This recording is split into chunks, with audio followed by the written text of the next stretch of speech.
Hey. Yo, what up?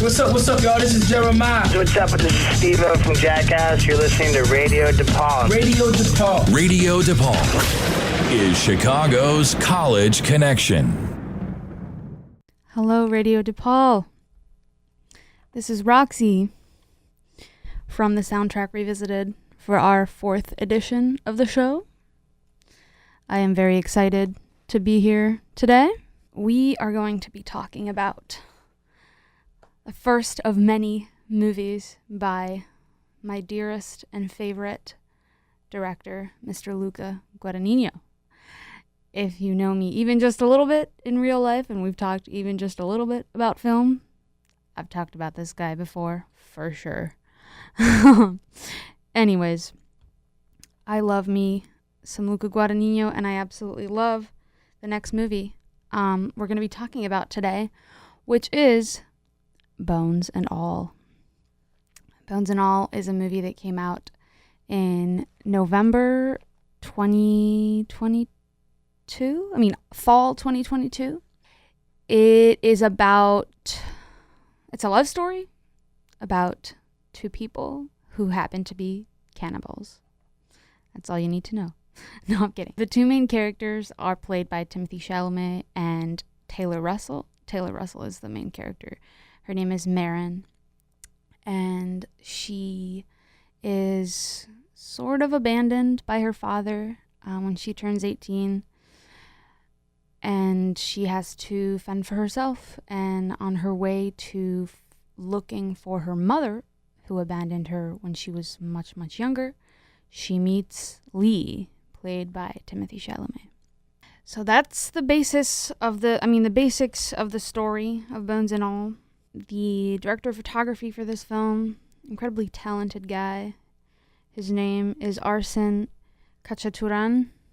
He was only 27 years old when he DP'd this movie, which, when you see this film, you're like, what? He's incredibly talented. This is a great, great, great movie. A very beautiful, visually beautiful and stunning movie. And the editor for this movie, Marco Costa, was also 27 when they did this film.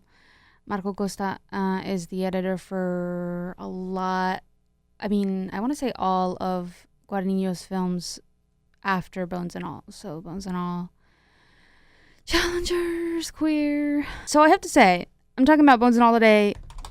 I'm definitely going to be coming back to Luca Guadagnino. I don't know if I'm going to do them one after the other on this show, but this is, as I said, the first of many Guadagnino movies I'm going to cover because his soundtracks are incredible and because I love his movies. They are everything to me. So, let's get into the music and the soundtrack because that's why we're here. The soundtrack was composed by iconic, amazing, brilliant, show-stopping duo that is Trent Reznor and Atticus Ross, also known as 9 Inch Nails. This is their first collaboration with Guadagnino because after Bones and All, they collaborated on, again, I think every movie that Guadagnino did after Bones and All. Famously and iconically with Challengers, which we will be talking about in the next episode because would this even be a show about soundtracks if we didn't talk about Challengers? I don't think so. So back to Bones and All. Trent Reznor and Atticus Ross composed the score for this one. First collaboration with Guadagnino. And it's a beautiful, tender, strange soundtrack. I love it. It adds so much to the story. It's the soundtrack album is pretty long. I think it's about 23 cues in it, 23 songs in it. And I only chose a few of them because we're limited on time, because I also wanted to play some of the borrowed songs that are played in the movie, meaning some of the songs that are not an original score, but that are pre-existing music, because there's some pretty iconic stuff in this film because it's set in the 80s, so there's quite a bit of fun 80s music in it. The first piece I want to play for you is the first cue in the film. It is called I'm With You, parentheses, A Way Out. There are a few cues in this movie called I'm With You and then something in the parentheses. So yeah, this first one is called I'm With You, A Way Out, composed by Trent Reznor and Atticus Ross. And it plays literally in the very beginning of the film in the credits, which start with a series of watercolor paintings of landscape with power lines in it. It's beautiful. I love this, the beginning of this film.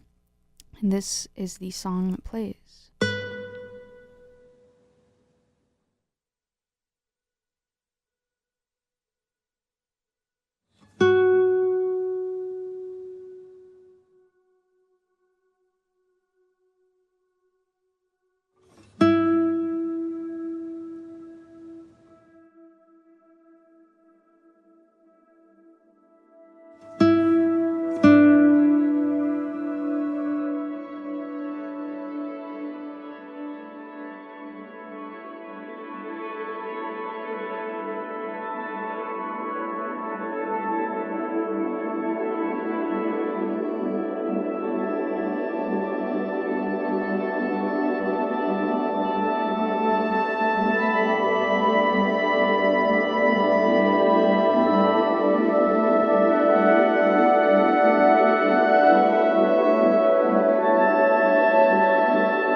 All right, that was I'm With You Always. Oh, sorry, I'm With You A Way Out.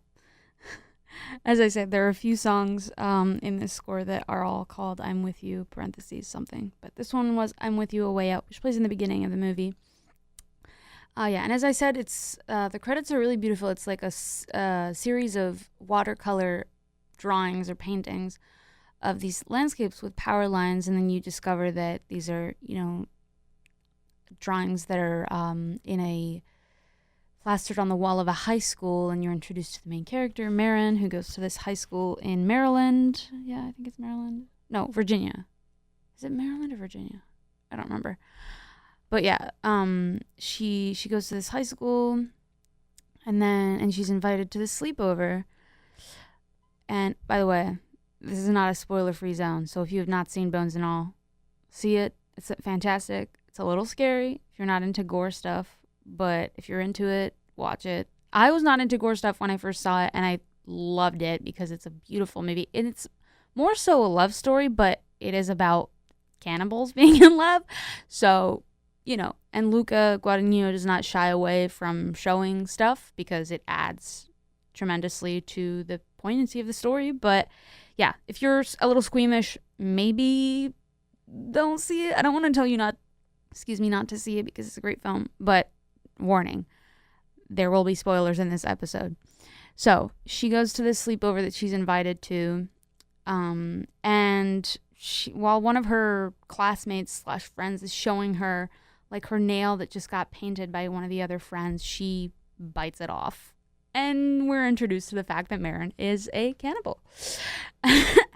And she runs back home to her dad, and he's like, "You've done it again. Oh my God, we have to leave." And that's when you understand that her and her dad live a life of somewhat nomadic life because of her affliction. And once again, they have to uproot themselves from Virginia, I think it is, or Maryland, I can't remember. And they have to leave. And so they leave, and they move to another state, which I think is Virginia, but I can't remember. It's either they go from Maryland to Virginia or Virginia to Maryland, either or. And so they have to move because she has been discovered as a cannibal where she used to live. And so, yeah, they have to escape. Next sequence, in this show, I tell you everything that happens in the movie. I don't know if it's necessary, but anyways, they move somewhere else. And one morning in their new house, Marin wakes up and she's alone and she doesn't understand. She's looking for her dad. And then she realizes, thanks to a note and a tape left on the kitchen table, that he has left. He has left her behind. And throughout the movie, there's a voiceover of her dad explaining why he's left and what is Marin's deal, because it's clear as we go on that Marin isn't fully conscious of how long she has been an eater, as they call it in the movie, an eater of people. And so, yeah, this tape that her dad leaves behind explains that to her. And the next cue I want to play for you is precisely right when she leaves. She's on the bus to look for her mother. Because another thing that her dad left behind is a birth certificate with the name of her mother, who she doesn't remember that much because she abandoned the family years ago. And so Marin is on a quest to find her mom. So she takes a bus, a Greyhound, I believe it is, and she wants to get to Missouri, I think. Is her mom in Missouri? Something like that. I think her mom might be in Missouri. Anyways, she has to take a bus. There are like 3 layovers. And on the bus, she's listening to this tape that her dad left her. And this song called Good and Destroyed plays while she's looking at the landscape on the bus. And I like it because it's a bit stranger. It's not as lyrical and pretty as the previous piece, which is, with the beautiful acoustic guitar that we're going to hear a lot. This next piece that I'm going to play is also with the guitar, but it's a bit more weird, and it kind of introduces these like dissonant sounds that kind of give us a hint to the strangeness of this story and of what will happen to Marin. So yeah, this is Good and Destroyed from Bones and All by Trent Reznor and Atticus Ross.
Whoops. The next song accidentally started. So yeah, that was Good and Destroyed. And you can hear her at the end stopping the tape. Because as I said, this plays when she's on the bus playing this tape that her dad left behind for her. If you're just joining in right now, we are dissecting and listening to the soundtrack of Bones and All, a 2022 movie by the amazing Luca Guadagnino, with composers Trent Reznor and Atticus Ross, who I didn't introduce them that much. I guess I should have a bit more maybe, but they, as I said, they're from Nine Inch Nails, and they've done many soundtracks before this film.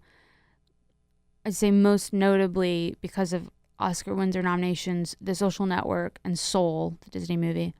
These two guys are not only multi-instrumentalists and, artists in Nine Inch Nails, they're also, pretty famous film composers. And something really cool that I just saw the other day when I was preparing this episode, and it just came up on my Instagram, they are organizing, I want to say, one of the first festivals dedicated to composers, film composers.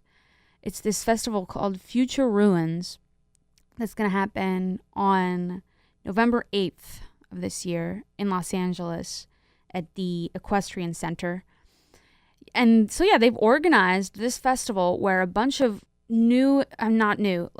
amazing, popular / prominent film composers, sorry, I don't know how to choose my words today, are going to be playing their original composition. So some names you might recognize are Danny Elfman, who you might know mostly or most notably from his work with Tim Burton, Trent Reznor and Atticus Ross, obviously, Cristobal Tapia de Veer, which you might know if you watch White Lotus.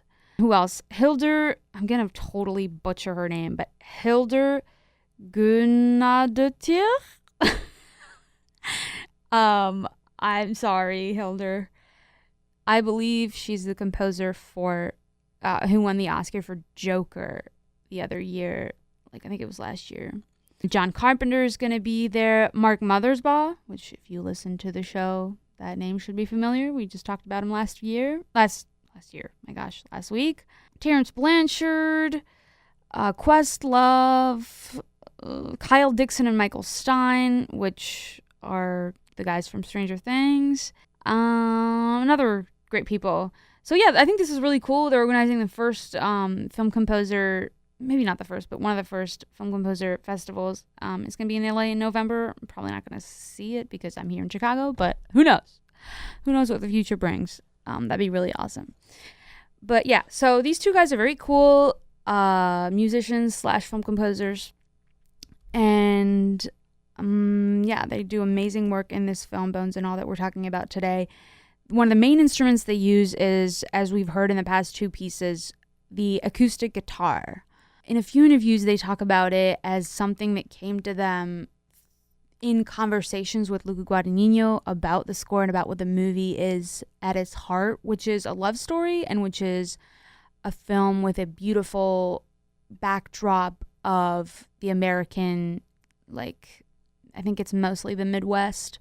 They go through Virginia, Maryland, Iowa, Missouri, what else? Ohio, Nebraska, and they end up in Michigan. So yeah, beautiful backdrops of this American landscape. And so yeah, they chose the acoustic guitar as the main, or at least the most reoccurring instrument. And I think it's very appropriate and it's gorgeous. And I love the acoustic guitar. It has a special place in my heart. And yeah, but what I love about the piece I just played you and most of the pieces that they compose in this film is that there is this acoustic element, but there's also what they bring from, their industrial rock, synth pop, etc. background from Nine Inch Nails, which is like an electronic sound that's really gritty and almost grating, that we heard in the previous piece, that I don't know how to describe that sound, but it's, you can feel that there's there's something off and there's something more there than just this soft, beautiful guitar, because yeah, there's a strangeness to this love story, despite it being, a beautiful and profound love story of two people who meet each other and who are kindred spirits in more ways than one.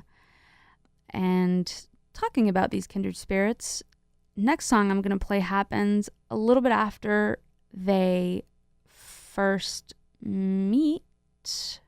Yes, I'm sorry, I'm thinking, but yeah, happens after they first meet. They first meet in this, it's not really a grocery store, but kind of a grocery store. I believe it's in Ohio when Marin, played by Taylor Russell, is still in Ohio.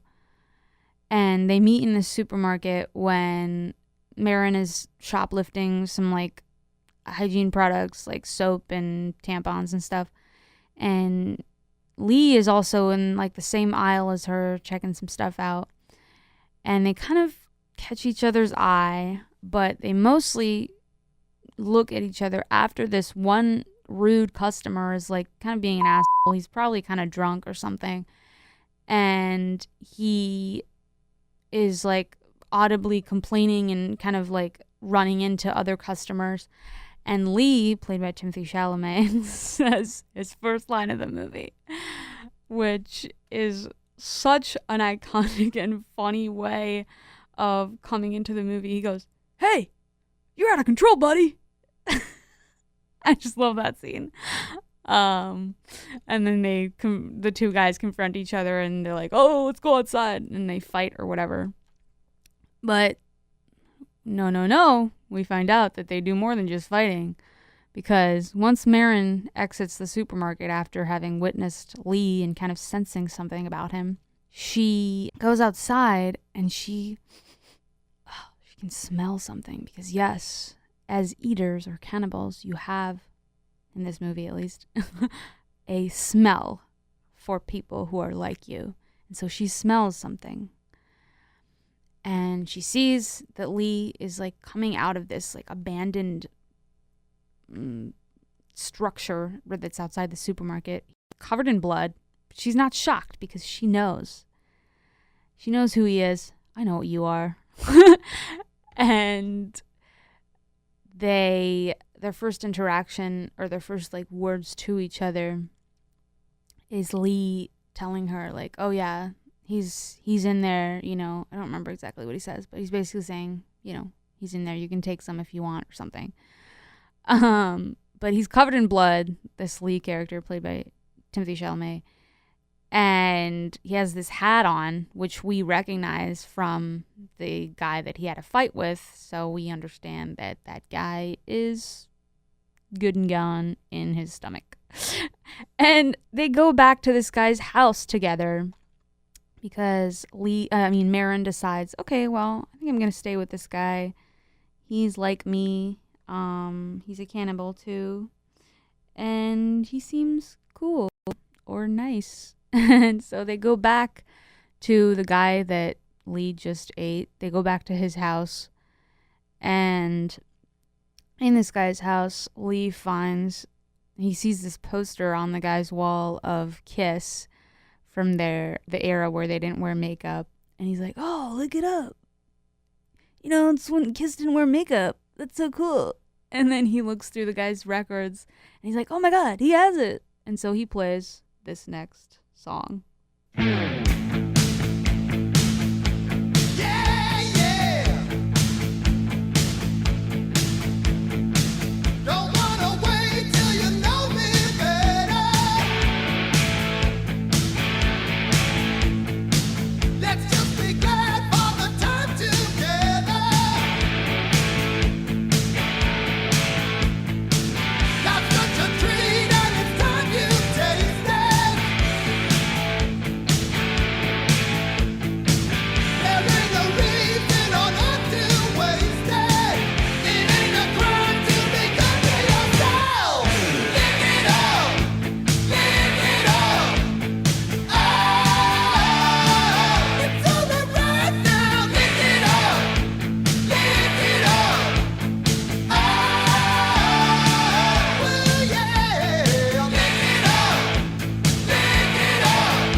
That was Lick It Up by Kiss. I didn't tell you this before we played the song, but you've got to picture Timothée Chalamet as Lee, like singing the lyrics and like bouncing around singing that song. It's a really funny scene. And I think it's a really appropriate song, just the title of it. Like, think about it. They play this song in the film right after he's eaten someone and he still has that person's blood on his face. and you play Lick It Up. Yeah, I think it's funny. I don't know if it's intentionally funny, but I think it's funny, and I love that scene. And yeah, so Lick It Up is a Kiss song that came out in, sorry, I'm just checking my notes, in 1983. I don't remember, and I don't know if we know the exact year when this movie is set, but I think it's supposed to be late 80s. So it's somewhat of a current song, but Lee's character is like, oh my gosh, so cool. He has that record. Anyway, so they're essentially breaking into this guy's house and listening to his records after Lee has just eaten him and he has to take a shower because he's full of his blood. But a character that I forgot to mention that is also pretty integral to this story is a character played by Mark Rylance. His name is Sully. He's such a creepy guy. But he's the first other cannibal that Marin meets before she ever meets Lee. She meets Sully when she's in a layover in another town in Ohio before getting to Columbus. And, on her bus trip, she meets this guy and they eat together. I don't mean they have a nice meal. I mean they eat someone together because Sully, who's much, much, much older than Marin, kind of wants to take her under his wing because he can tell that she's kind of new at being alone with her affliction. And his pretext is like, yeah, I don't want you to be alone with this. I want to teach you how to do this properly. He kind of tells her about rules that you're supposed to have as an eater. And so, yeah, he shows her to this house where, whatever, there's somebody waiting to be eaten. I hope you're not eating breakfast right now, people. I'm sorry. This is a bit intense. But yeah, all of this with Sully happens before she meets Lee, but I thought I'd mention it because it is kind of an important plot point in the movie and plot line in the movie. So yeah, Lick It Up, Kiss, Lee and Marin kind of embark together on this road trip that Marin was taking because Lee is kind of a drifter, sort of. He's also a cannibal, so he can't really live normally. He can't live with his family back in Kentucky. He's from Kentucky.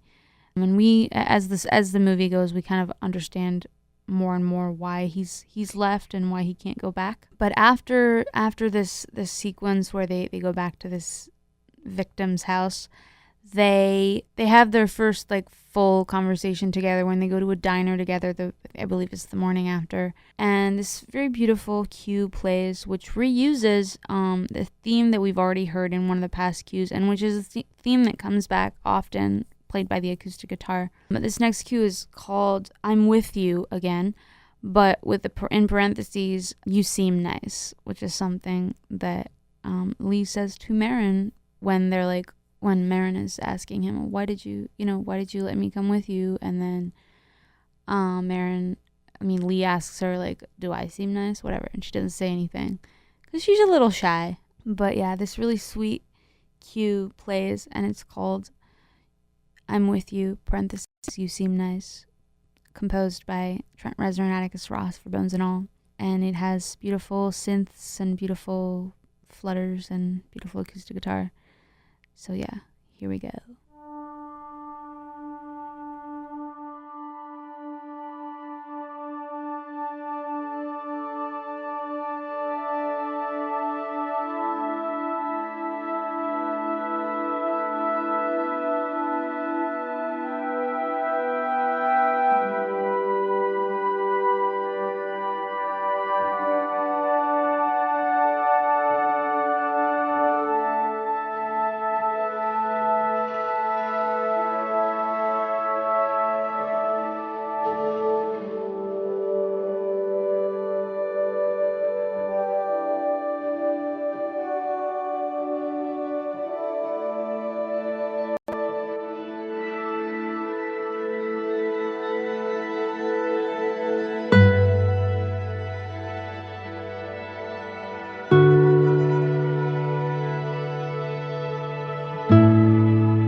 You're listening to Radio DePaul.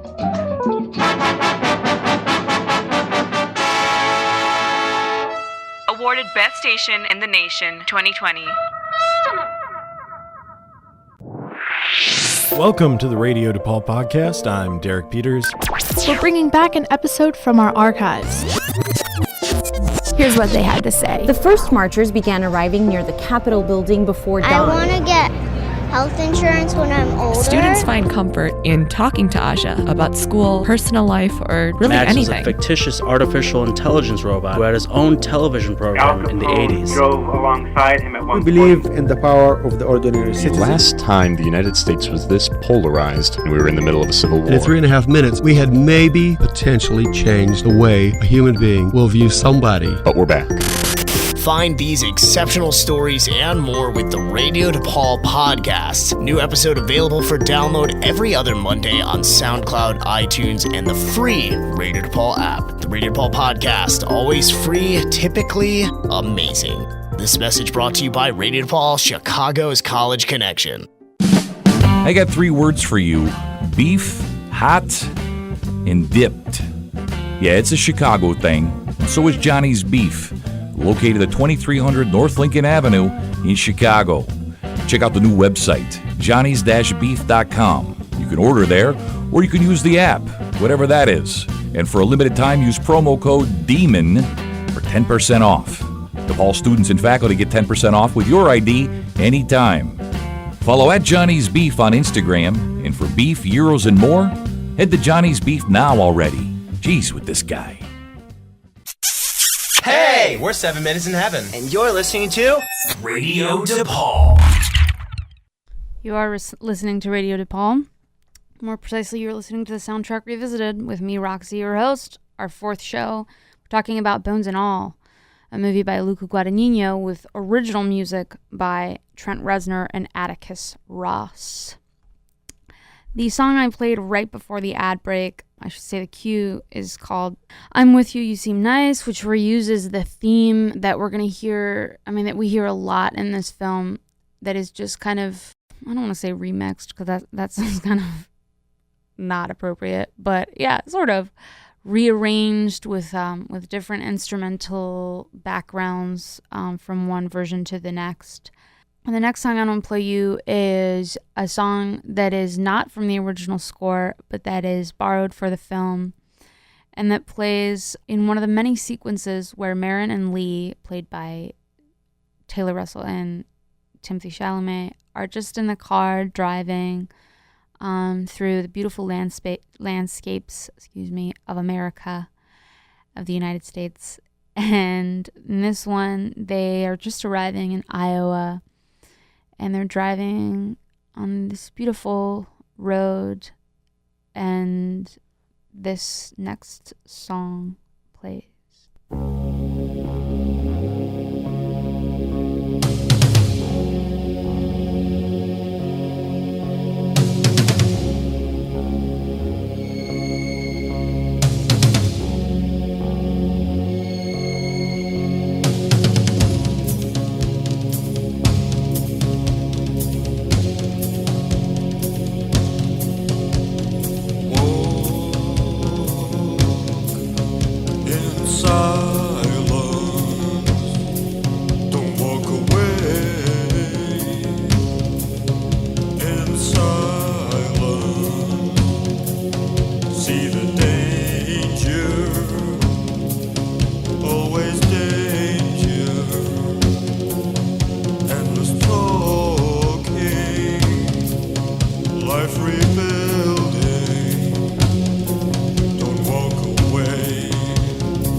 like you find it easy, naked to see,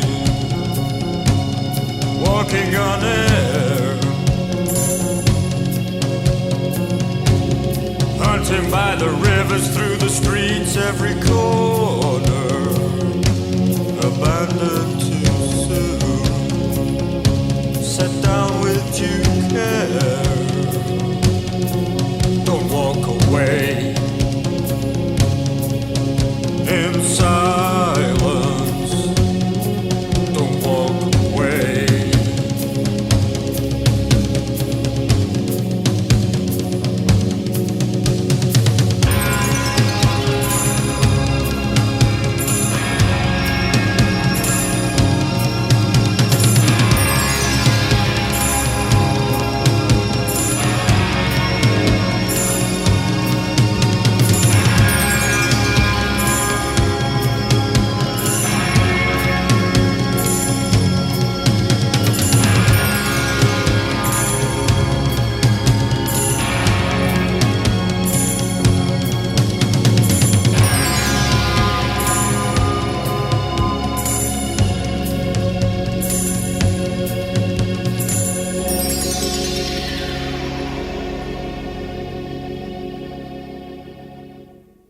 That was obviously Atmosphere by Joy Division. I love this needle drop in Bones and All by Luca Guadagnino. It plays, as I said, when they're in the car, but it also plays when they're arriving at this like fun fair kind of place and they're on a Ferris wheel and they're kissing and the song plays and it's like, oh my gosh, this is so romantic. I'm a cheesy person. That's okay. I love cheesy stuff. I feel like this is a great song for this film. It works.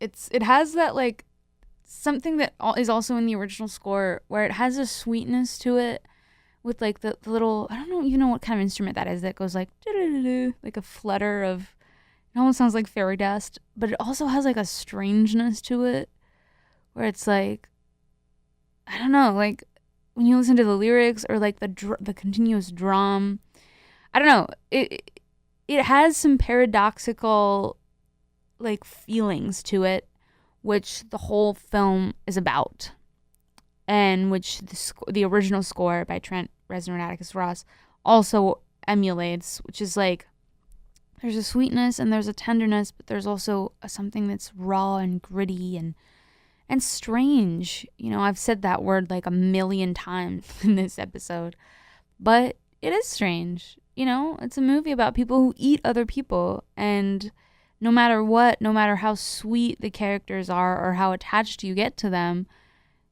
that's something that, and as the characters will experience, that makes you odd and makes you an outcast. And there's been like many discussions and speculations about like, what is this movie about? Like what's the allegory for this?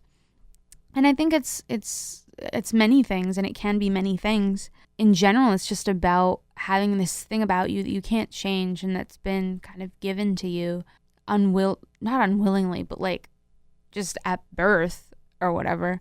And you have to live with it, and you have to learn to live with it, or you know, there's this discussion that Lee and Marin have after Marin finally finds her mother, who's actually in like an institution for you know, mentally ill people, and she finds her mom, and her mom is also a cannibal. This is how Marin, you know, became this way. It's because her mother was also a cannibal, and she meets her mom, who is like totally somewhere else. Like she's drugged up because, you know, that's the only way that medical professionals found to calm her down and calm her affliction. And Marin is, you know, excited to see her mom, but also like, whoa, like she's mostly kind of creeped out or kind of shocked. And her mom hands her this letter, and she reads it, and by the end of the letter, oh, the mom is played by Chloe Sevigny, by the way. Oh my gosh. And by the end of the letter, when Marin is done reading the letter in front of her mother kind of jumps at her, and it's kind of a jump scare in the movie. Ultimately, Marin runs out of the institution to find Lee in the parking lot.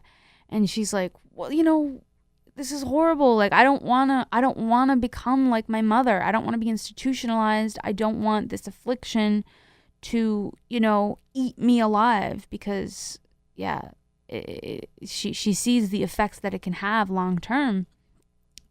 And her and Lee get into this big fight where he's like, well, this is who you are, and you have to just live with it.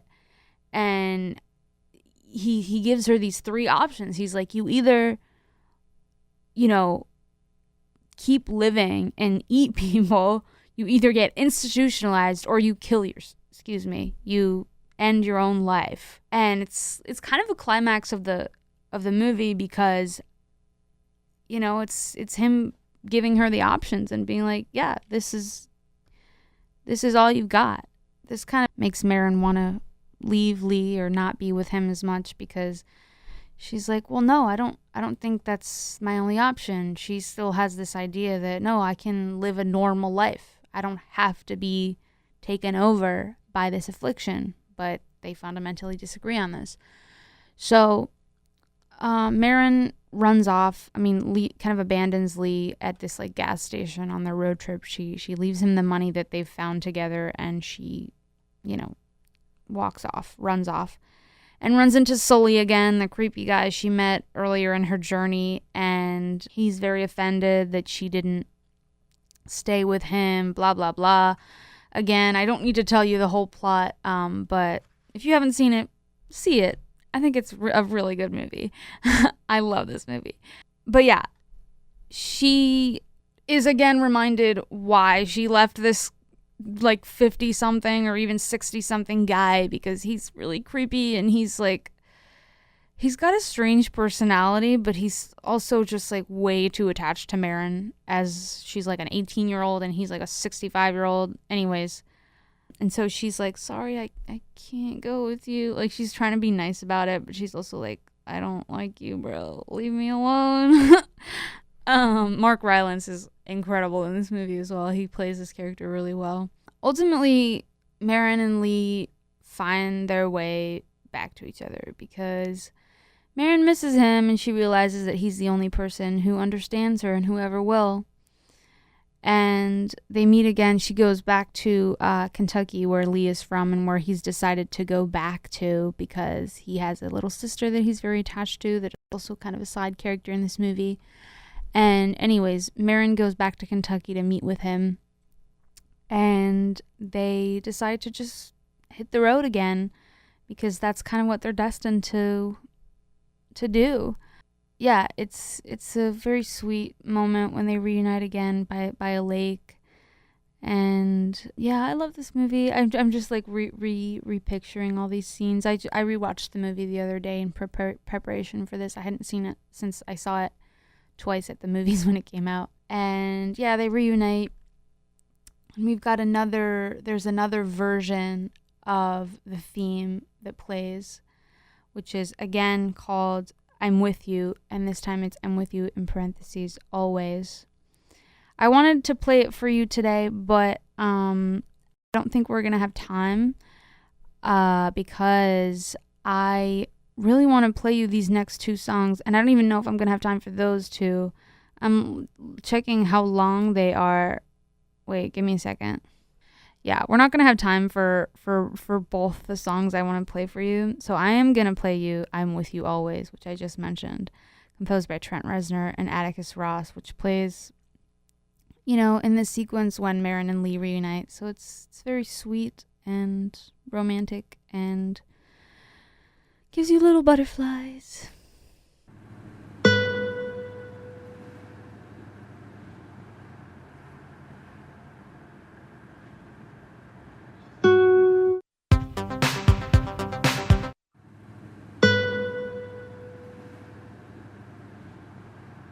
Sorry about that.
was I'm With You Always by Trent, Reznor, and Atticus Ross for Bones and All.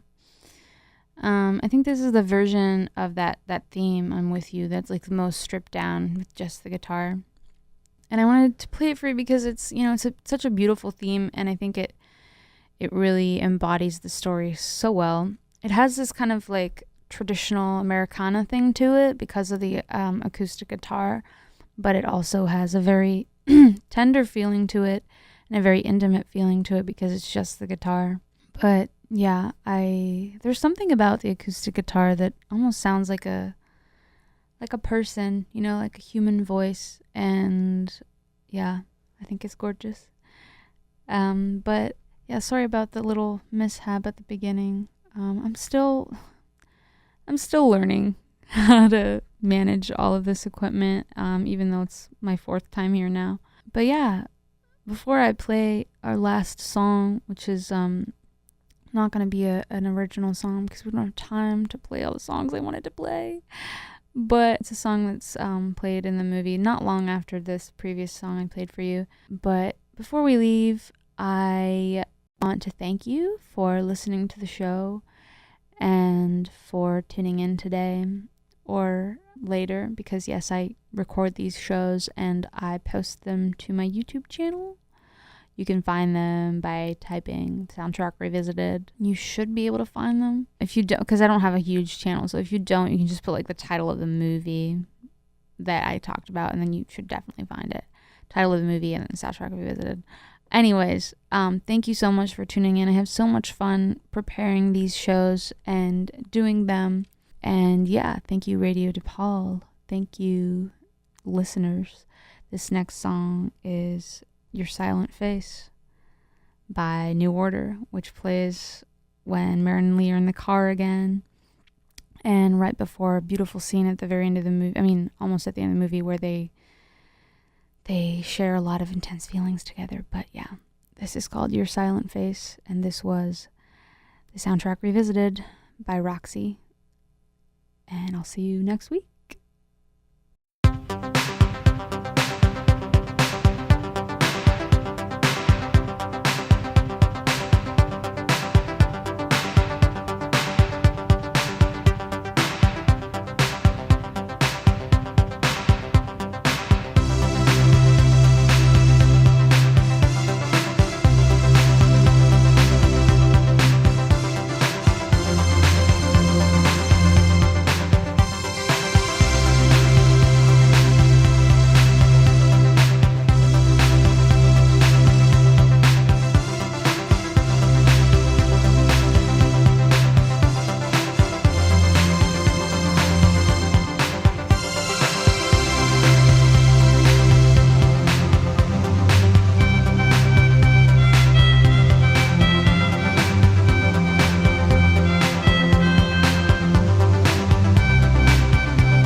Thought that never changes remains a stupid lie. It's never been quite the same. No hearing or breathing, no movement, no color, just silence. The rise and fall of shame, search that shall remain. We asked you what you'd seen. You said you didn't care.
vacuum may seem a waste of time. It's always been just the same. No hearing or breathing, no movement, no lyrics, just nothing. A sign that leads the way, path we cannot take. You caught me at a bad time, so why don't you piss off?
What's up, y'all? This is Jeremiah. What's up? This is Steve from Jackass. You're listening to Radio DePaul. Radio DePaul. Radio DePaul is Chicago's college connection.